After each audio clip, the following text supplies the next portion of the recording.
Ya, tolib-tolibah sekalian, hari ini kita akan belajar tentang definisi, ciri-ciri sosiologi sebagai ilmu, dan fungsi ilmu sosiologi. Ya, jadi hari ini benar-benar kita akan berkenalan dengan ilmu sosiologi. Sebenarnya waktu kelas kalian SMP udah belajar tentang sosiologi. Nah, cuma di SMA ini kalian akan belajar lebih dalam tentang ilmu sosiologi. Oke, lanjut. Sebelum kita belajar lebih jauh, lebih dalam, Ustadz mau kenalin dulu sejarahnya ilmu sosiologi. Ilmu sosiologi itu diperkenalkan oleh Bapak ini, yaitu Bapak Agus Comte. Ya. Bapak Agus Comte ini lahir di Prancis 1798 sampai 1857. Bukunya yang terkenal ialah Course of Positive Philosophy. Jadi dia mengenalkan ilmu sosiologinya. Kalau mau diceritain agak-agak panjang ya. Jadi Bapak Agus Comte ini mengenalkan ilmu sosiologi, awal-awalnya disebutnya sosial fisik atau fisika sosial. Jadi waktu itu ilmu-ilmu eksakta, ilmu pasti itu terkenal atau sangat-sangat familiar. Nah, Agus Comte tuh ngelihat ternyata ada loh ilmu yang mempelajari tentang individu dalam skala banyak, yaitu tentang masyarakat. Nah, di awalnya sosiologi itu bukan namanya langsung sosiologi ya, tapi namanya fisika sosial. Ya, cuma lambat laun lahirlah sosiologi. Nah, Ustadz juga mau kasih tahu, sebelum Agus Comte ini mencetuskan atau mengenalkan sosial fisik atau fisika sosial atau sosiologi, ada ilmuwan Islam juga yang sudah berbicara tentang masyarakat, yaitu Ibnu Khaldun. Ya, Ibnu Khaldun 1332 sampai 1406. Bukunya yang terkenal ialah judulnya Muqaddimah atau bahasa Indonesianya pembukaan ya. Muqaddimah atau pembukaan. Nah, tapi yang tetap ya Agus Comte yang menjadi bapak sosiologi. Ya, itu tadi adalah perkenalan singkat ya tentang sejarah lahirnya ilmu sosiologi. Nah, sosiologi itu sendiri berasal dari kata Latin dan Yunani. Dari Latin sosiologi diambil ya, sosio berasal dari kata socius. Socius ya. Bahasa Latin socius, kawan atau teman. Sedangkan logi atau logos berasal dari Yunani. Artinya kata atau berbicara. Tapi secara harfiahnya sosiologi adalah bukan ilmu yang mempelajari kawan atau ilmu yang mempelajari teman ya, tapi ilmu yang mempelajari tentang masyarakat. Gitu ya, itu namanya sosiologi. Nah, objek kajian sosiologi ya cuma satu, karena dia ngomongin ilmu yang mempelajari tentang masyarakat, berarti kajiannya adalah masyarakat. Gitu ya. Kajiannya adalah masyarakat. Kalau belajar tentang individu apa? Humanologi atau biologi. Ya, kalau di individu ada psikologi, ya kan? Ada humanistik, ya. Tapi kalau untuk masyarakat ya itu khususnya kajian sosiologi.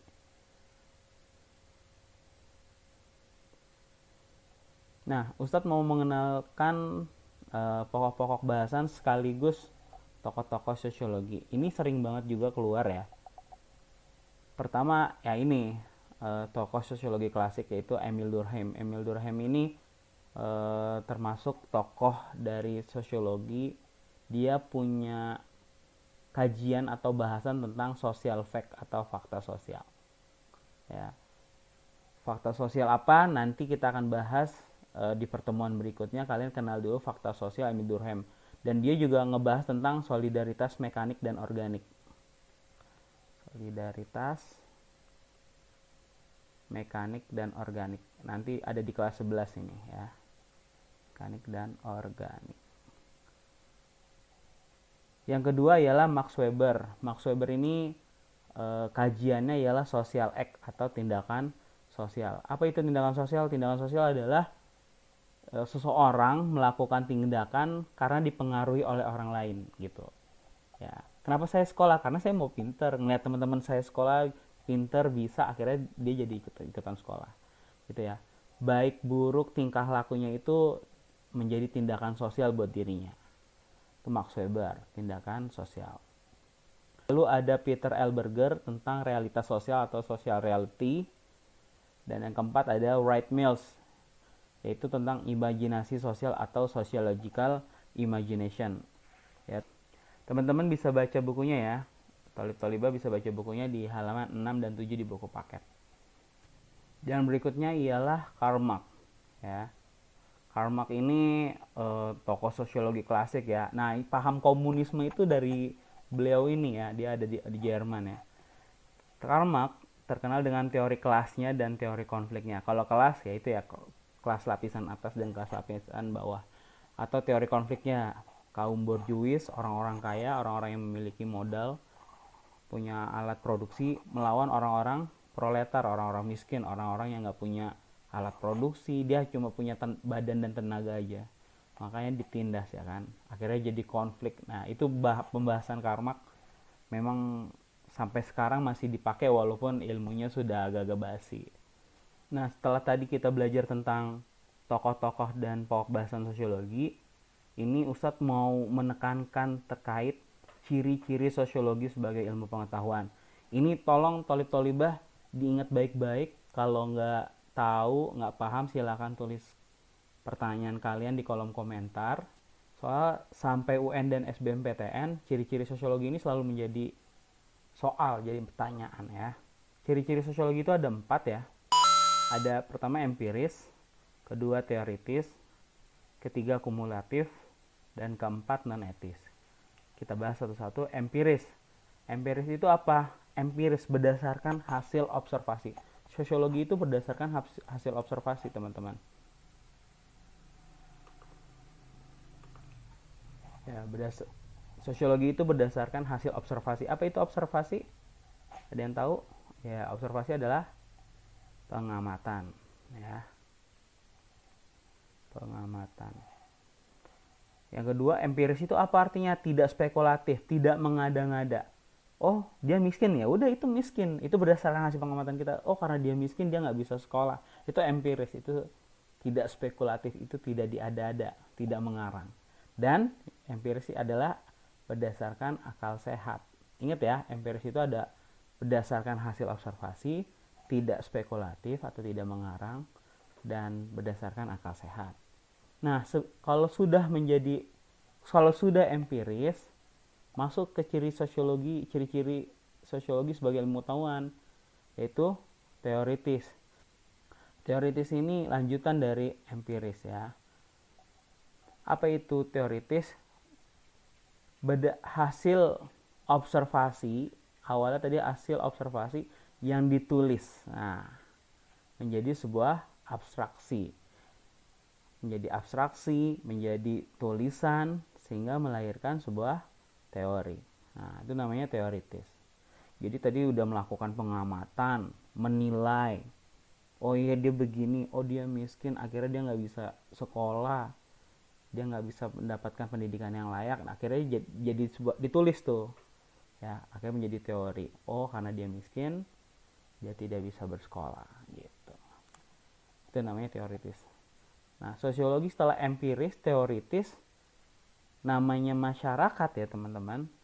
Dia juga pasti ada kumulatifnya. Apa itu kumulatif? Kok sosiologi kumulatif? Iya, karena masyarakat itu bersifat dinamis, berkembang. Apa itu kumulatif? Memperbaiki, merevisi, memperluas teori-teori yang sudah ada. Jadi tadi yang hasil teoritis tadi ya teman-teman, jadi yang tadinya teori, akhirnya diapain? Diperbaiki, diperluas, direvisi. Ya, karena sosiologi itu mengkaji masyarakat bersifat dinamis, teori-teori itu ada yang diperbaiki, ada yang diperluas, ada yang direvisi, bahkan ada yang dibuang, ada yang diperbaharui, ya kan? Dulu orang perempuan pulang malam itu dianggap tidak baik, dianggap negatif, tapi sekarang biasa aja perempuan pulang malam, ya dia wanita karir, dia bekerja. Jadi sekarang pandangan itu sudah hilang ya, apalagi di masyarakat kota. Nah, itu teori-teori yang sudah ada diperbaiki, diperluas, direvisi. Ya.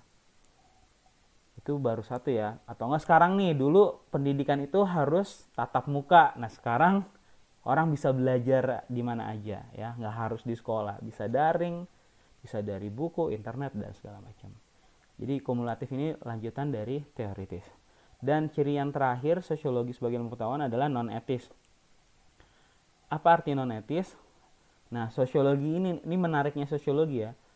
Sosiologi itu tidak mencari baik buruk benar salahnya suatu fakta, tapi dia fokus terhadap